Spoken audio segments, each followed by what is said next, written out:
Welcome, everybody, to another episode of Lights, Camera, Pop. And I am going to be completely honest. I can't remember what episode we're on. So I'm just think we're on like 26 now. Yeah, mid 20s. Mid 20s. We'll say something like that. Look, as we're talking, I'm going to sit there. Our I'm pulling up our show on Apple just to Oh, kind nice. of so I have an idea. But I am one half of the dynamic duo, Rich. And I am the slower half, Mike. I don't know. Like I'm pretty big, so I'm pretty slow myself. What's been on, man? Uh, Not much, man. Long weekend at the Pittsburgh Record Show, which is going to caveat into our guest later. I did the Pittsburgh Record Show yesterday, and then I did the comic book show today.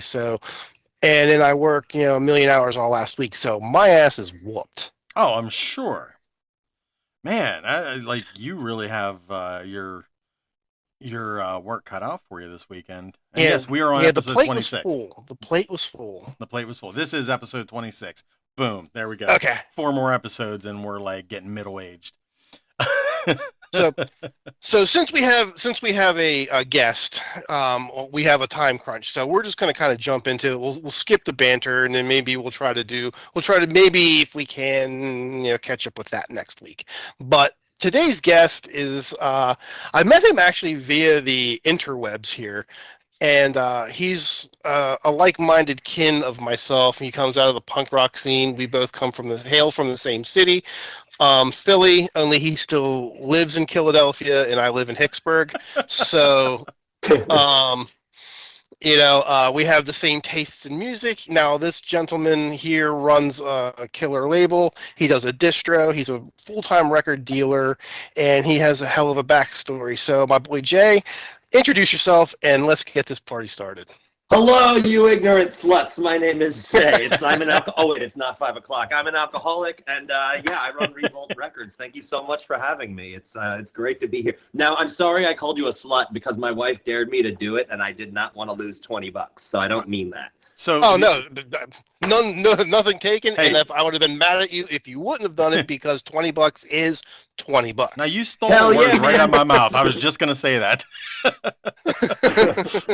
Not much I won't do for it these days. It's Trump's America. Anything you'll do but blowing Bubba, you know? You might have to double the 20 at that point.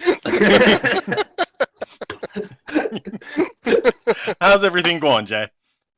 Man, I got no complaints. Life's good. Working like crazy lately. December, the holidays, everyone's really into collecting records again, which has been really cool. It's Busy amazing. doing that. So, it's been really fun. That's amazing that records completely. I think for the past like 2 or 3 years, maybe even 5 years, vinyl with the resurgence of vinyl, it has completely outsold the compact disc now. Oh And yeah, Yes, that's it's correct. killing it. And I it's can't believe the price of vinyl too, though. I mean, like oh, it's crazy how much it costs, and people are still plunking it down that to pick up these gems. I, No, it's insane, man, because I do deal with a lot of collectible ones, like 3-digit, 4-digit numbers at times at records, which the 4 digits I won't really do. I find that to be absurd. However, a lot of the rare Misfits. stuff that like people throw down for it, it's weird. Like, okay, I'm over here on the in the Pittsburgh side of things. Now, like I said, I just did a record show yesterday, literally, and I have a very hard time moving anything 3-digit and up. Like I can't do it. Like it's very, very, very rare. People love to look at it and people like to see it, but they're like, oh nope, I'm not doing that. How is it over in Philly? Because I was talking to some of the other dealers that I deal with, and they always say like Philly, like that out in that area, excuse me. it's a much better, easier way for them to sell the higher end stuff. And like, there's more record shows. There's literally only 2 real shows here in Pittsburgh for records. So there's not many record shows. There is like the Record Freakout, which we do have one coming up December 6th, 2025 at Philomoka. There's a shameless plug. Come to the Record Freakout Philly. That's Get been a them in there really while good you one. can. Get them in there while you can. Yeah, that one is a lot of ones where we move a lot of like heavy heat and stuff like that. But there's also like I'm gonna have a huge box of like dollar bin 7 inches stuff that I just want out of my house, just to hook up kids with records too, where it's just like, yo, like some of the prices, as you said, are absolutely fucking absurd. Which is why my distro and label and stuff, like I'm not, unless it's the rare stuff, I always make sure there's a good healthy amount of stuff that I keep as low as I possibly can, because like I don't have a storefront yet or anything like that, so I don't have to pay rent on that shit. So, take a buck or two off so someone can get into a new band or just get into the hobby and like enjoy it without getting fucking ripped off or paying taxes or something silly like sure. that, Yeah, I can hear you. I mean, like, so for me yesterday, I actually just I blew out CDs. I took just a shit ton of CDs down, and I did really well with it. Like really surprisingly, but again, like you, I'm kind of niche. So like I had a lot of like old hardcore and a lot of like punk stuff. So over at my show that I do, I'm pretty much like the only like pure punk guy. So I have people that really like seek me out, and like I'll get phone calls and text messages, and I'll get like emails and stuff. Are you going to be there? Are you going to come? And because I really want to see your stuff, and I tell them like, yeah, this time I'm bringing CDs, this time I'm bringing vinyl, and then like they go accordingly, I should say. But like you, I don't gouge. I try to be in line as much as I can, and if a record sells for like say like you see it going on Discogs, which I hate Discogs, that's another thing. But if you see me, if I look on Discogs and let's just say like I don't know, say like a Crass feeding of 5,000 LPs going for like we'll say on Discogs for a first press like $200, I'll have it for like 100 and a quarter, and then I'll someone do will the be same. like. And then someone will be like, do you take 100? And I'm usually like, yeah. You know what I mean? So I like you, I want to get, I'm a firm believer that like I need to get things where they belong to be. No, I Yeah. agree. That's also why I do. One of my things I do with this too is I'm on the tattoo circuit with this. My wife's tattoos. Kate Collins. Kate Collins art on Instagram, and Yeah, your wife so does some amazing art because I do follow her, thank man. you. And I would like to get something from her at some point next time I find myself out in Philly.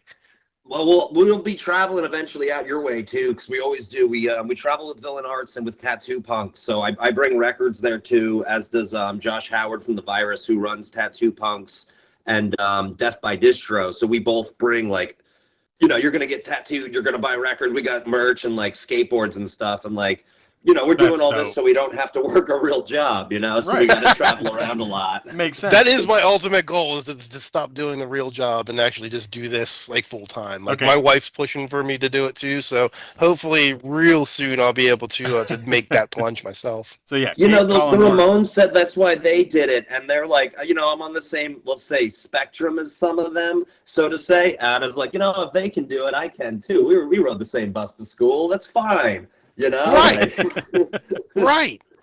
Yeah, like today I did the comic book show today, and I just did nothing but dollar bins today. I just to try to thin the herd of a bunch of the stuff that I've already had that I've been dragging around for a while, so I could get some newer stuff. So it worked out today. I didn't make a killing. It wasn't like something where I was going to come home with a bunch of money, but I was able to buy some Garbage Pail Kids, and that gets the gas in the tank. That That's how kills I me. look at yeah, it. sometimes you just got to go out and have some fucking fun too, Like that's Exactly just right. it. Life's for living.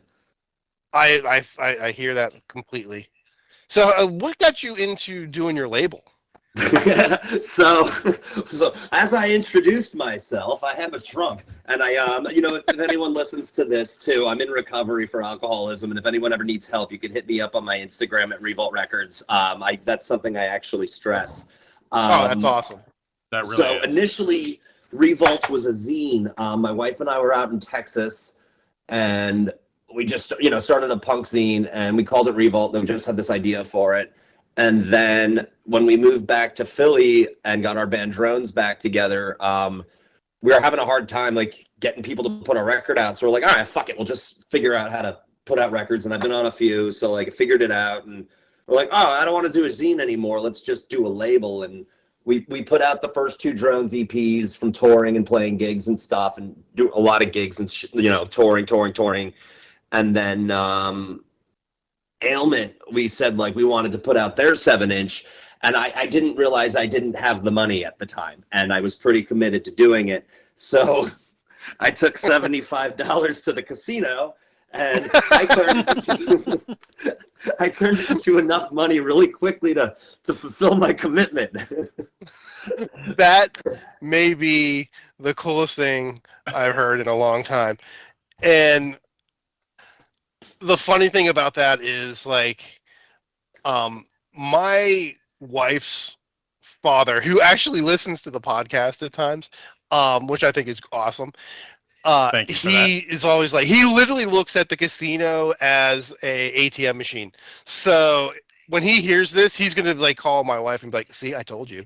You tell Max set on penny slots right near the front door. Anytime near the smoking section, it pays off. You're gonna do it. You're gonna hit at least $200 eventually. The funniest, I swear to God, the funniest thing in the world is like my wife and I, like, her dad literally, like all the little casinos that are in our area, her dad knows the entire layout of all of every freaking slot machine in the casinos. Like we'll be like, yeah, we're gonna go to the casino for a night, and her dad's like, oh, well, you're gonna want to go and play this machine. Go all the way to the back, make a left, past this, it'll be right there, and lo and behold, that son of a bitchin' machine is going to be exactly where he says it is. That's fucking awesome. I admire him. That's dedication.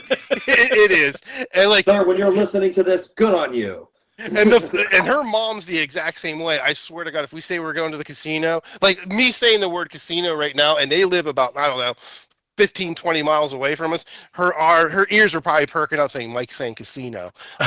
She will literally be sitting on the couch with her purse, rocking, getting ready. Like, I swear to God, I've seen her about to duck and roll out of a car. When we just pull out arm ready. We're pulling them.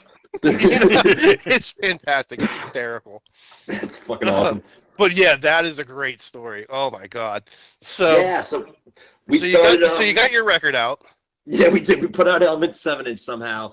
And then I think we put out the No Sunshines Here compilation, 6 bands in Philadelphia, which was fun. Like, you know, everyone got chance. We distributed it all over the world and started working with a lot more labels and stuff, where I developed really good friendships with like Chris from Profane Existence, Will from Desolate Records, Felix Havoc, awesome.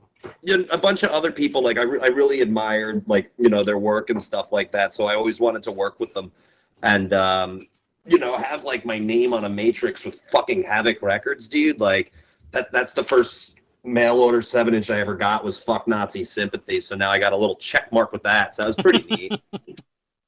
I went to college with Dave. Did you? Yeah. That's wild. Yeah, I went to college with Dave. I'm so sorry to hear that. No. Yeah, I know, right? Like I love Dave. Like, all those guys are just amazing. Like, every once in a while I run into Eric here and there, in Pittsburgh. My son's like real into more death metal and hardcore, so I tend to end up going to more of those shows more than I do like punk stuff anymore. But he's starting to get more into like crusty stuff now, so I'm kind of proud of him for that. I consider that good parenting. I consider that good parenting, you know. Oh, it's good moral music. It really is at the end of the day. It truly is, because he was like really into like black metal and death metal, and I kind of like veered him away from that as much as I could. Not that like I don't like that stuff, but like, let's face it, a lot of black metal is like cringe. And has like and can kind of go that white powerish direction. So I really wanted to, you know, cut that before, you know, he found that route, because he found it very young. I mean, like, he was into it when he was like 12, 13. So I wanted to stop that before anything happened. But he found grindcore, which I was pretty happy with, because let's face it, grindcore is basically death metal with a punk soul. So I was cool with that, but now he's starting to get more into hardcore and really into punk. So I'm pretty happy, because, like you said, it's wholesome with an attitude. It really is at the end of the day. And like right now, I see at gigs, like even in like, I'm going from ska scene to, I mean, we go everywhere with Tattoo Punk. So I'm seeing Right. ska shows, pop punk shows, crust shows, D-beat shows. I haven't seen a fight in a minute. Like, you know, and that's fucking awesome that like so many That's people are fantastic. just really liking the music, you know, like it's been awesome. And like I grew up like that where, you know, this and that happened. I got a million war stories, whatever. But like I've just been noticing people having a lot more fun, buying a lot more fucking music, downloading whatever, but like, which I've never been a big advocate of myself, because I can't work a computer well. I'm surprised I clicked the link to this correctly. We appreciate that you But like, did. We appreciate the commitment. I was sitting here like taking bong hits before. I was just like, I think I forgot to do something. Like, oh shit, yes, I just came back from practice. So, were you always more like, when it came to the music side, were you always more into the punk scene? Yeah, I've been going to punk shows since I was 12 years old, and I'm 40 now. It's just once some friends gave me some tapes and stuff, it was just absolutely all over. There's literally like maybe a few weekends of my life that I've missed gigs. Well, not including the last 4 years with my kiddo. That doesn't count. But like, No, that doesn't count. Not at all. yeah, no, it's her time. But it was really like it, where it was like, since when I found it and very young, it was the only thing that ever made sense to me. You know, and that's just it. And I mean, I've been booking shows and involved with that since I was 15. And then I can remember being 17, convincing this warehouse owner that I was 21. I'd bring bands like the Skeptics and Defiance there. We had like the Casualties play there, you know, up in the Piss Artists. And eventually the guy found out I was underage, and third venue, we almost burnt it down. There's 400 fucking kids, and we're like, let's get some fireworks in here. And this guy ripped me off some money. Look, let's put some gasoline over here and see what happens. Yeah, 10 cop cars later, and I'm getting stuffed into a car yelling, run. Sounds like a great white show to me. Listen, I was gonna say it, but I was like, "Is this bad taste if I say it great? Well, if I bring up Great White?" Come on, man. We run on bad taste here, Rich. True. I got in touch with a lot of old friends from high school, and they're just like, this is why we stopped hanging out with you. And I was like, I thought it was you guys, but it's like, no, I'm a fucking maniac. Jesus Christ, I'm so sorry. Like, it's not like, us, it's you. It's I thought it was society, man. It's a little from column A, it's a little from column B. Let's just put it. It was all column B. It's B. I'm gonna bite your fucking cheek off for some reason. I have no idea why. This shit just makes sense. You want your kid listening to this? I love the fact this is what we refer to as great radio. Yeah. Yeah. I love the fact that I'm hearing you were booking shows when you were 15 years old. Like, yeah, that's it was wild. Weird. I met this guy who was like 24 at a Punk's picnic, and we went on a beer run. And we're, just chatting. And then when we came back from the beer run, everyone's hands were behind their head, and there were the police there and stuff like that. And we helped talk all of our friends, out of getting arrested somehow. And I was always tall and really slick with my wording and shit like that. So he's like, I could use someone like you to help me book shows. How old are you? And it's like, I'm 15. He's like, don't worry about it. Figure it out. If you are 24, you should not be asking 15-year-olds to book shows. Let me just put that first. This was a long time ago. Sure. But, fucking creep. Times were different back then. No, they were. Plus, like... It's like, come on, guys, let's get my white van and go for a ride. I mean, his mom also fed me spaghetti because she felt bad because I was thin. But,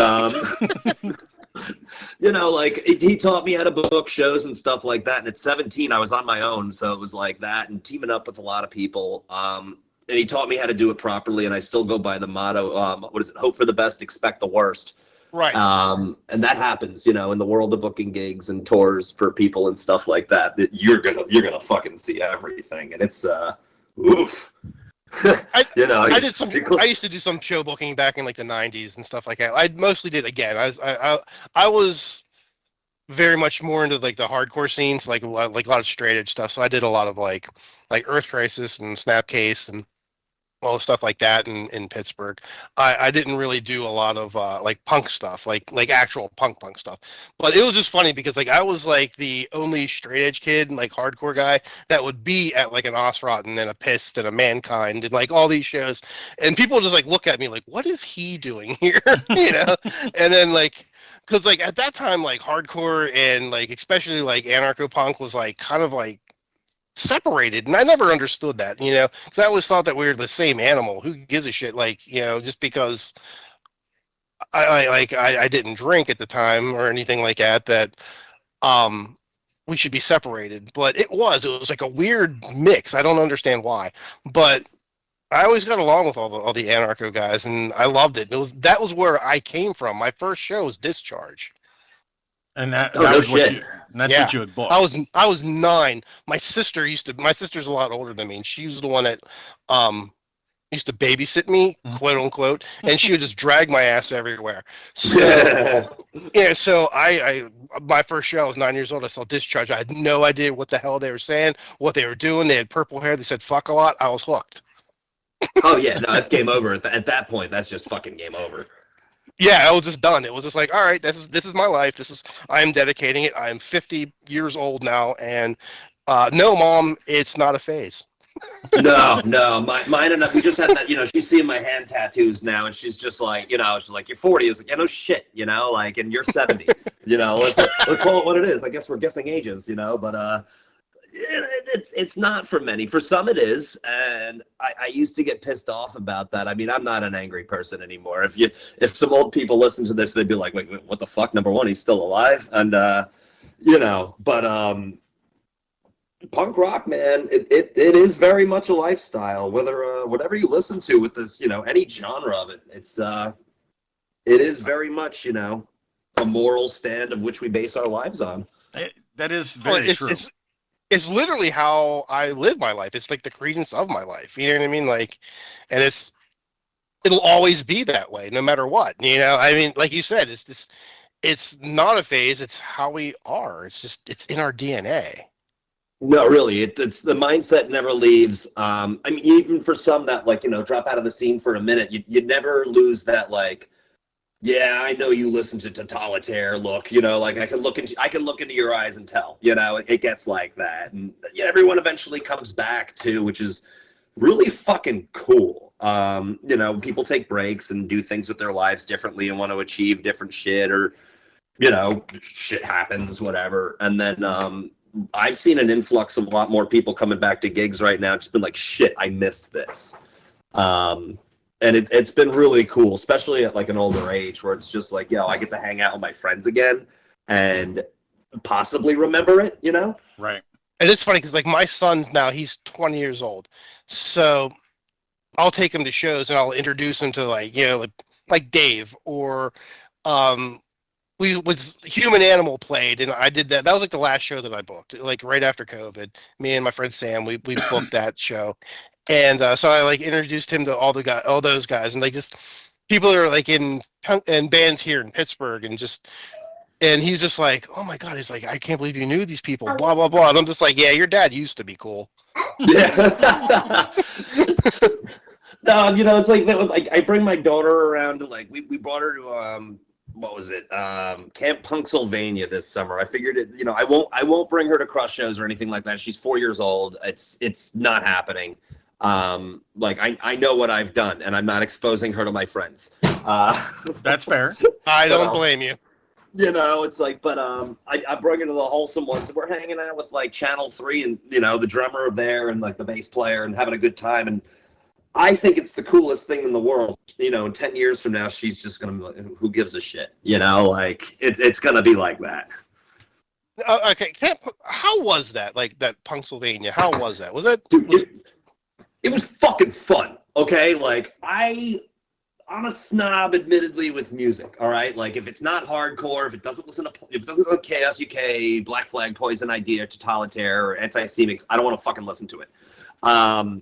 However, every band fucking ruled.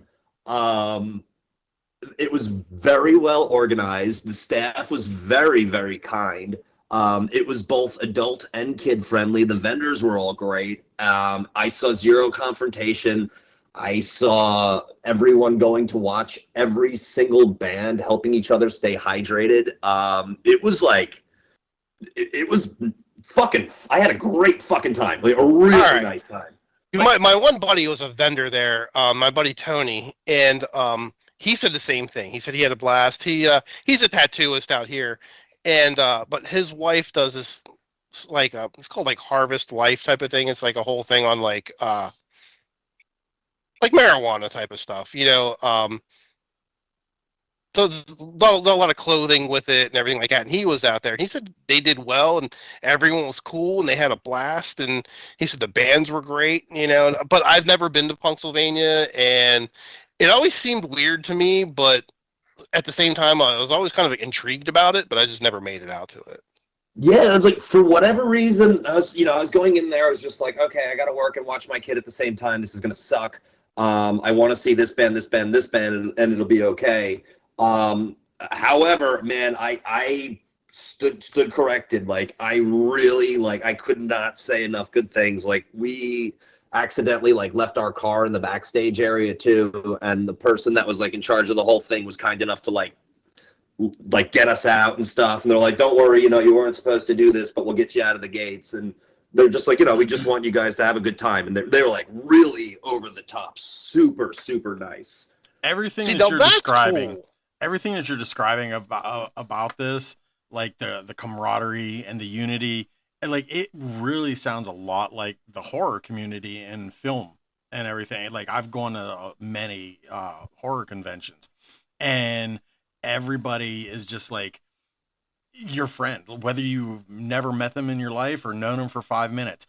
They're just basically like your family now, and everybody takes care of each other. I think a lot of it has to do with because we all have we have that connection, you know what I mean, like the horror community, you all have that connection. You love the same stuff. The punk, same thing. We have that music connection. And the neat thing too, talking about horror and punk. I mean, let's face it, horror and punk go together like chocolate and peanut butter. There's the whole scene horror punk. Oh hell yeah. I mean, Misfits. I'm looking in your direction. Oh. Yeah. So no, you're absolutely right though. It's it's say for instance in a movie Community, belting out lines through movies and just having a good time, laughing along with that and stuff at a group screening or anything, and at a punk show like Skullfest for instance, when when Os Rotten got together for 2 songs, everyone just, if you didn't know the person next to you, no matter what, your arm was still around them, because right. You're just happy to be there. That's the one show that I am so mad at myself for missing. When Os Rotten got back together for a couple of songs, I was like, "Oh, son of a bitch!" I can't believe I found out about that the second that it was a few days after it was they knew they were going to do it. I was hanging out with Chris from Profane Existence in Baltimore. I forgot what we were doing, but we were with some bands or whatever, just crashing at Pogo Palace there. And he had gotten off the phone with someone or something, and I looked at him and was like, all right, when's the reunion? And he just told me, he's like, yo, you shut the fuck up, so I had to keep, yeah. All Dave said to me was, you should come. But I wasn't able to make it. So I knew what it was. I knew it was going to be that. I was 99.9% sure I knew what it was going to be that, because we were talking online. We were just talking back and forth because he has some comic books and I'm supposed to buy some comic books off of him at the time, and he was just like, Mike, you should come. And I'm just like, I forget there was something going on. I couldn't make it, and I was like, oh man, because I knew when he said that, I was like, Os Rotten's getting back together. I was like, I know it. And then the next couple of days later, I saw on the internet them playing a couple songs. I'm like, son of a bitch. Yeah. I just saw Eric and Corey, I would say 8 days ago. And they came to Philly for Bill Chamberlain's memorial show. So it was really nice to see them. Oh, that's awesome. Yeah, that show was, nothing but love to Bill. I miss him every single day. I do not think about him every day. And, I'll always say too, my dearest condolences to Rachel and their family for that. 'Cause Right. that's, man, what a loss. But The first time I met him was at a Pissed show in Pittsburgh, and it was like the Blanks, Osfrotten, Pissed, and Malice Crunch played together. And man, that show was just brutal as fuck. It was so good. And Dave introduced me to him, and he was, ever since then, he every time I seen him, we always talk records, we talk about vinyl, we talk about shows. I mean, he, like you said, man, dude was a sweetheart. Dude was oh yeah, he used to show up at my house at 7 a.m. with records and stuff like that. Like him and Rachel would be like, "Yo, we're going to Grindcore House. I know you're awake," because we talk every day at 6 a.m. And so like 7 a.m. my wife would be like, "Who's at the door?" I was like, "Yo, it's Bill." You know, like whatever. It's just like a weekend thing. He'd be at my house with him, Rachel, Walter the dog, and a whole box of records or something, you know? Oh man. Yeah, he was so a good awesome. buddy, man. I learned a lot from him. He taught me a lot about, you know, music and life and how to be kind and how to shut the fuck up and get over myself some days, you know? Like, Right. Bill did not take my bullshit, I'll tell you that. Definitely. Okay, now that I have you on here, like, what would be your, if you had to think about it real quick, what would be like your top 5 records My or top EPs? five. It could be top 5 record or EPs. EPs. Okay, so I'm a big 7-inch collector. Me My too. top 5, I guess, Black Flag, Nervous Breakdown, the Nihilistics first EP, Okay. Anti-Cemix's Raped Ass, All right. D-Mob's No Room for You, and then man, that the 5th one's gonna be a rough one, but shit. I said D-Mob. Chaos Tribal Warfare. Ooh, that's a good one. Yeah, that one took me for some reason like well over almost 20 years to find it, because I don't Discog purchase that much. Like, I'm a big Discog seller, but like I like to go out in the wild and find things. And when I finally found that one, man, like I flipped shit. We talked about that not long ago. It's so much. It's so easy that you can go on eBay or whatever and just like buy it, but it just takes the fun out of it, because then you got it. Okay, just throw it off to the side. But if you actually physically track that down, if you search for it, go to flea market, yard sale, and finally, eventually, you find that album, then it's like you're now invested in it. That journey led you to this. Now you're going to pay more attention to having that in your possession. Right. I couldn't agree more. You searched for it. It was a quest. Yeah. It truly was. It was a quest. I just had that happen the last record show, last Record Riot. I didn't attend to sell. I went to go purchase, and I found it's a really rare EP of this awful band, but I love them. They're called the Game Boys, from Japan, pogo punk band. Only 120 of these EPs were pressed.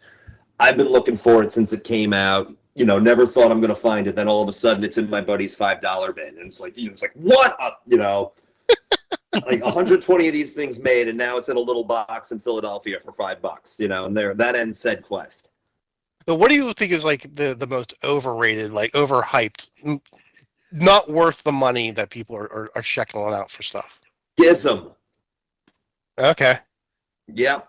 I absolutely, like, a huge Gizm fan. Absolutely massive Gizm fan. But I have sold some stuff from that band that is worth an obscene amount of money on consignments for people, and I just think it's like, while I'm a massive fan and the Peace Comp got me into them and everything, I think they're a hypey band at this point still, and not as really appreciated as to what they were. I get that. For me, in all honesty, as much as it pains me to say this, because like this is like truly my favorite band, the Misfits. Yes, like yeah. Like the money that people are shelling out for their stuff is astronomical, and it's just ridiculous. Like absolutely ridiculous. Like five digits for a poster is like insane, and like I've dealt with collectors with that and things like that, and like to me with punk rock, it really like I can understand, the rarity of certain things, but it's like fucking billionaires. When's enough? When are you gonna cap something like that? I was doing the record show about a year ago, and I remember I had some stuff. Some really rare like hardcore stuff, like early Revelation stuff, and it's priced high. Let's face it, some of that stuff's 4 digits. Heck, you can really get into the 5 digits with some of that shit, And I want to say it was the first press Warzone I was seven thinking inch. that. And I think I had like $500 on it, and that was like a pretty good price for that. And some dude was like looking at it, I was like, I know, $500. I was like, but you have to be rich to be punk these days. Yeah, it's crazy. I mean, like when you're looking at Crass records, right on the do not pay more than $3, and you're asking 125. Yeah. Well, see, that's what like when you're dealing with stuff like that, it's all about price sticker placement. Like you could just cover that up really quick. Yeah, really. A little bit of camouflage. And like I'll fuck up sometimes, and I'll honor it. Like obviously, like I go around and I flip records. That's how all of us do it. If I smoke a little too much pot and I leave an old price sticker on it, shit, you got me. Right. Like it's gonna happen. I do the same thing. You have to, and if you don't, you're a jerk. That's just all there's to it. You know what I mean? Exactly. Because like one of the biggest things that I hate, whether it's record collecting, comic book collecting, or whatever, is when you're going through the bins and you find something and it says $4 on it, and you take it up to the counter at a shop, and then they're like, "Oh, hold on, I got to look this one up." Yeah. What? I hate No, that. it's already I've priced. seen that. That drives me insane. I've seen that, and like I don't do any kind of vending like that, but I've seen it while being out in the wild like that. Yeah, every once in a while, like, what I'll do is I'll throw, even in my $2 bins or whatever it is, I'll throw like a $15, $20 whatever item in there, and I know it's in there because I put it in there on purpose because it gives people, it's like an Easter egg, Sure. I do it on purpose because then people keep digging and they keep looking through. Yeah, it's psychological warfare, but I mean it works. No, it does. I do that with a lot of like Swedish hardcore. I'll throw it in my dollar bin, then all of a sudden they're taking 15 other records. It's like, oh, thank God I have room to breathe in this box now. Right? That's exactly what I do. Like today, I said, I had the dollar bins, my dollar books. And then there was a couple like $10, $15 books in there, and people get all excited, like they think they got something over on you. I'm like, no, dude, I know what it is. Like this is what I do. But yeah. But I do it for you. I do it on purpose. And I don't mind it makes it fun too. Like, cause like, like I said, like you don't want to not make it fun, because then the people are gonna get fucking bored of what we all do. Like. When I do the tattoo conventions, and younger kids are buying records from me too, we always make sure we're like really loud and we include them in the fun stuff, and cheer them on and shit like that, and tell them about other bands that sound like this, so it's a good influence on them. Right. And then I always tell them don't do drugs, and I pull out what's left of my teeth. And so they get a good laugh of that too. So you get a music lesson and you get a couple life lessons. And it was like funny that you said that, because like not this show, but the show before, there's this one kid, he's real young. I bet you has to be like a freshman in high school, just really getting into the whole punk thing. And he comes over and he's buying all kind of stuff from me, and just going through the stuff. And he was like, he wanted to really get into like more like crust and like anarcho stuff. So, and he's like holding the record, and finally I like reached over and I took the one record out of his hand. I'm like, you're not buying this. And I was like, you're buying this one. And I put Mankind in his hand. And I was hell like, yeah. And I was like, he's like, but I'm like, no, you're buying that one, and don't argue with me. You're gonna like it better. And like, and then he came back today, well, yesterday when I saw him, and he's like, that Mankind is ridiculous. I'm like, I told you, right? That's cool that he joined the army so that you can fight and you can die. And I'm just like laughing. He's just like, man, he's like, that's so awesome. And his dad come over, and his dad's just like shaking his head, and I was like, yeah, I'm like, hey, I won. You know what I mean? Like, it was just cool. So, like you said, man, you just kind of like, I'm not going to like force their hands, but like kind of nudge them where they need to go. That was the first time I was like, no, you're wrong. Oh no, they're wrong 99% of the time. Like that's just how it is when they're new. And like Right. we've all been there, and that's the fun part. Whether it be like collecting movies, books, and records, this and that. Man, I can remember really making an ass out of myself. Like I remember one time, literally running. I put my running shoes on because I ran track in high school. But I ran 3 miles to go pick up a new Varukers album at my local record store. Thinking that like, oh, this album's gonna sell out, and I'm waiting out there like, 20 minutes before it's even opening, and then I realize like I'm the only one within a 20-mile vicinity in this suburban area that's even heard of the Varukers, so Right. It's gonna be okay, like, and the 3 copies were still there. For 6 months. Yeah, exactly. Out in Philly, what would be like if you're hunting, like where's the first places that you usually check out? I've never not gonna not say Sit and Spin. I've been going there since I've lived. This is my second go living in this city. For when Kate and I got married, we moved to Texas shortly after. Then about a year and a half later, we moved back here, and since then I've been going there constantly. Long in the Tooth's pretty cool. I know I'm forgetting some right now. I also I buy collections and stuff like that. Oh, Molly's is pretty fun to go to. That's cool. I like that place a lot. They've got a good book selection. Yeah, as for that, like always those are like the great ones. Repo's pretty sick some days. But they don't really have a good used section for punk rock. Okay. But yeah, like Sit and Spin's always the best. Like anything Colin can find any record. It's like he's like a fucking magnet to vinyl. I don't know how he does it, but I've been friends with him long enough. I'll figure it out one day. maybe that fairy dust will wear off on you at some point. God, I'm hoping. He's really good at what he does, man. He's smart. That's awesome. I always said I know this is like completely off topic, but we're still talking about vinyl, so same thing. But I said whenever I die, like I want to get my ashes compressed into a vinyl record and just have a song on just have a song on it for each of my kids. Like, That would be kind of yes.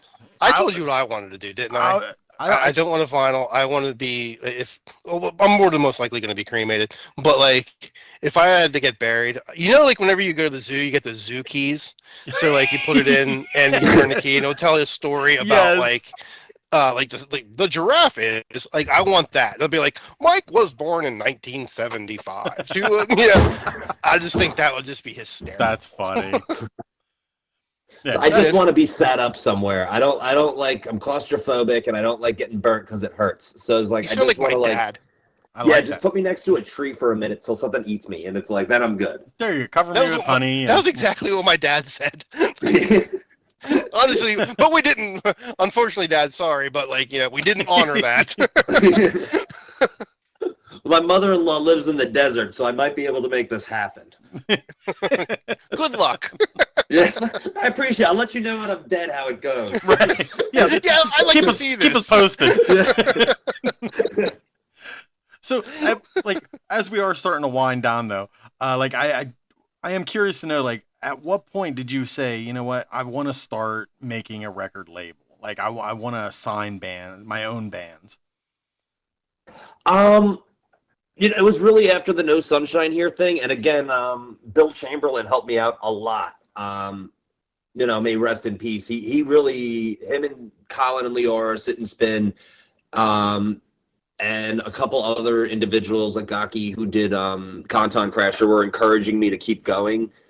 And at the time, I was, I had the band and I just had a big fire under my ass to just keep going for some reason. And I had time to do stuff because I was, not drink. I'm still not drinking 11 years, but I was new to sobriety from alcohol. So it's like, I needed something to do. And it's like, all right, man, let's just put all my energy into this. And I'm naturally, I'm pretty calm right now.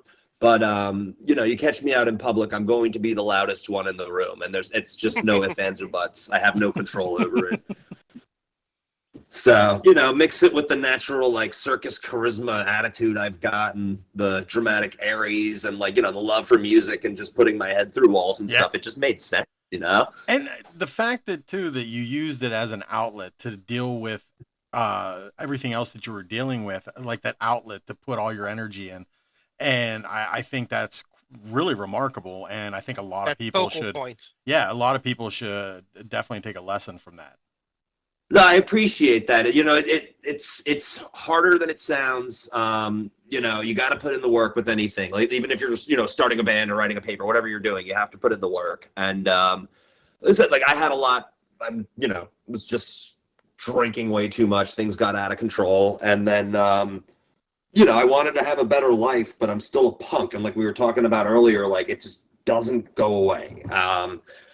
So it's like, what do you do? And to me, it's like with both recovery and punk rock, it's always been shit or get off the pot. And like, this one goes up to 11, but I want to see how fast, how far we can take it still. For sure. And good job, Addie. My kid's playing on the Awesome.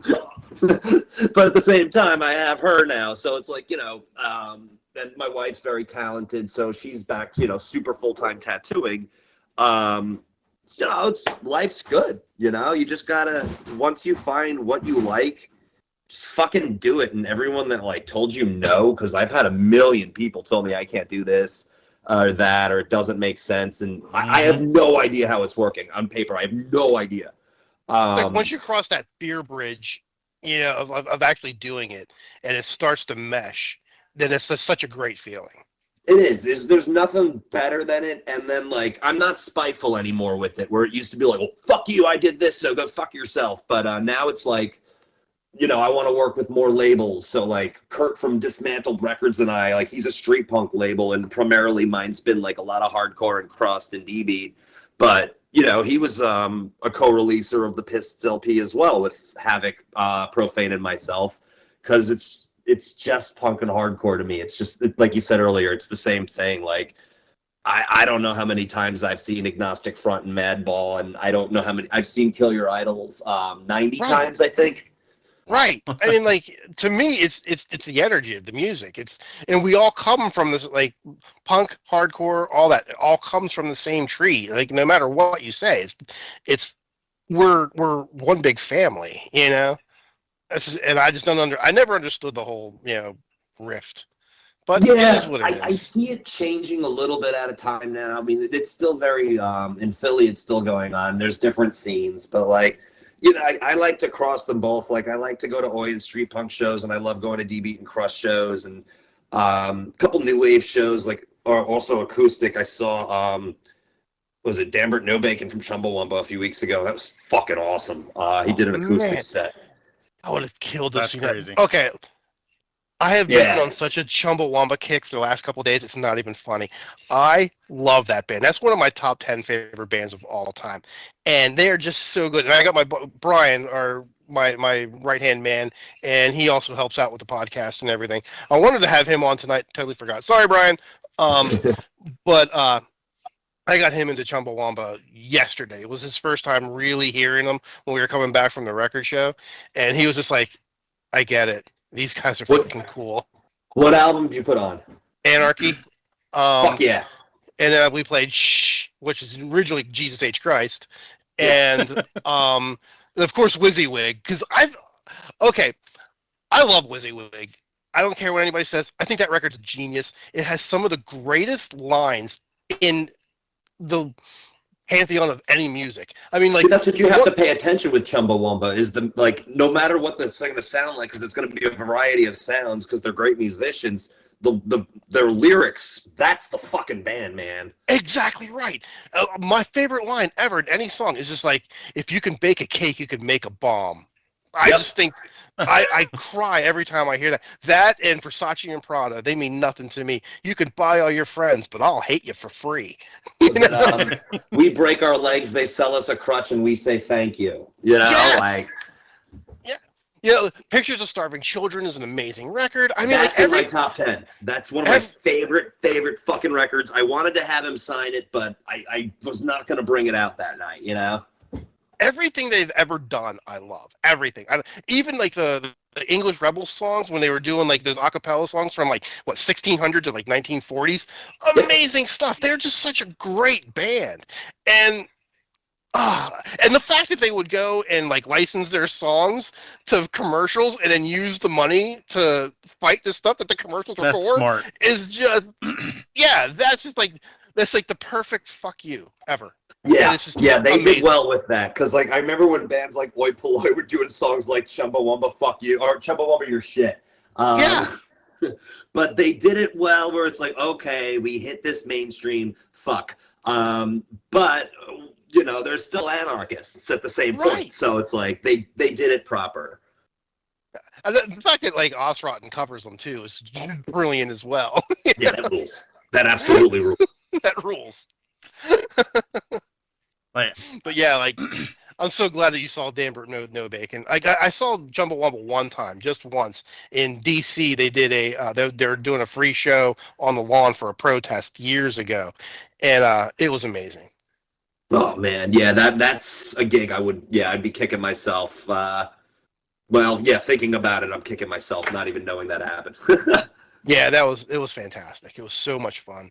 And to be honest with you, I didn't even know what was happening. I just happened to luck out and be in DC at the time, and then I just found out about it like a day before, and I was like, "What?" Oh no. Yeah. I was like, "Are you serious?" I was like, "Yep, I'm staying. I'm going to see that." Fucking rules. So that's the only time I ever lucked out to got to see them, and it was free, so it was amazing. No, it makes it so much better. Oh yeah, so good. So good. So where are we at on timeline? well, that's what I was gonna say. Well, I think we about exhausted our time. One of these days, we're going to upgrade to one of those services that we can go a lot longer. But Jay, you know, you are always welcome to come back. You are an awesome storyteller. Love to hear everything this. And what I loved about this episode, one of my favorite things, is the fact that it was just bullshitting. Like, just Yep. It was just like sitting around a campfire, just like drinking some beers and making s'mores and just talking shit. Fuck yeah, man. Life's for living. That's what it's all about, you know? And you stole the words right out of my mouth. I was gonna say, Jay, we want you back, man, because this was a lot of blast. This was a blast. I hope. Anytime. I greatly appreciate it. Awesome. Well, after the new year, we'll even if we want to try to make this some sort of a series, because we don't talk enough about music on the show. We It would really just be don't. Great to have And, someone. Yeah. So, and the only show that I'm massively looking forward to, there's two shows I'm looking forward to seeing coming up. Number one is Circle Jerks with Gorilla Biscuits and Negative Approach. I'm definitely going to see that. I don't care if it's how much it costs. I got to see that. But the number one, you know what I'm going to say, Rich? Fucking Weird Al. Weird Al is coming to Pittsburgh. And Jay, if you don't really realize this, what we do every time we close the show, we are trying to push for have Weird Al be the main headliner for the Super Bowl halftime Bowl at some point in time. So every time we close the show, we're always like, remember Weird Al for the Super Bowl. We lost the No, I will battle tell at you, this out moment. of the thousands and thousands of bands I've seen Weird Al one time, and it was one of the most phenomenal and memorable shows I've ever seen in my life. That's amazing to hear. Like, I can only imagine. Like, I can just imagine the energy that he brings to the shows that he does. It was, dude. I got my money's worth. I'll tell you that. Like he's just amazing, absolutely amazing. Yeah, so definitely Weird Al for the Super Bowl 2027. Yeah, 100%. And unless who got announced? Oh, Bad Bunny, Bad Rabbit, Yeah, something like that. yeah. I don't know him, so I'm not going to talk crap. I don't know him enough to really say anything. I'm only joking when I say it, but yeah. Right. Unless maybe the planets will align and he has to bow out for whatever reason, and then they're looking for a quick replacement, and then Weird Al can pinch hit right there, just boom, he's ready. Dude, weirder things have happened. A lot weirder things have happened. You know? I agree. Jay, where can everybody find you at? Oh, Instagram's the best place to stalk me. Ryvvolte. The minute you type that in, records will be Ryvvolte Records there, and I'm on a Discogs seller right now. I am redoing my Ryvvolte Store Envy, so that's closed temporarily, And then you can find me at the next Philadelphia Record Freakout December 6th, and I'll always have more flyers for what we're doing. After that is the Philadelphia Tattoo Convention in January, and then we'll find out what's going on after that. Kick ass. Sweet. And let me know where you're going to be, because I'll even plug you too. So we got your back. Yeah, for sure, Sick. definitely. And we'll share the shit out you on Instagram too. I appreciate that. Likewise.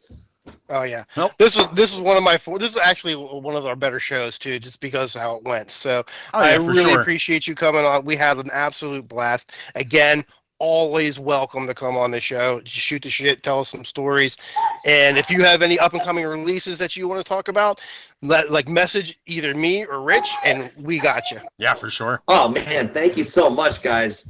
No problem whatsoever. Mike, where can everybody find you at? You know me, Punk Rock Mike, and or you can follow me over there on the Instagrams as well at what is it again? Nomad underscore comics collectibles underscore. Sometimes I forget it. Well, you have underscores in there. There's a lot. It's easy to forget. I have to put those because it wouldn't take it any other way, man. And I'm at Richie Wayne 76 and Lights Camera Pop Pod. That's primarily where I'm at, is on Insta. I mean, I post on Facebook once in a while, but it's usually just promo stuff, but whatnot. But on that happy note, everybody, have a great week. Stay tuned next week, and we'll be right back with you. Have a great week, everybody.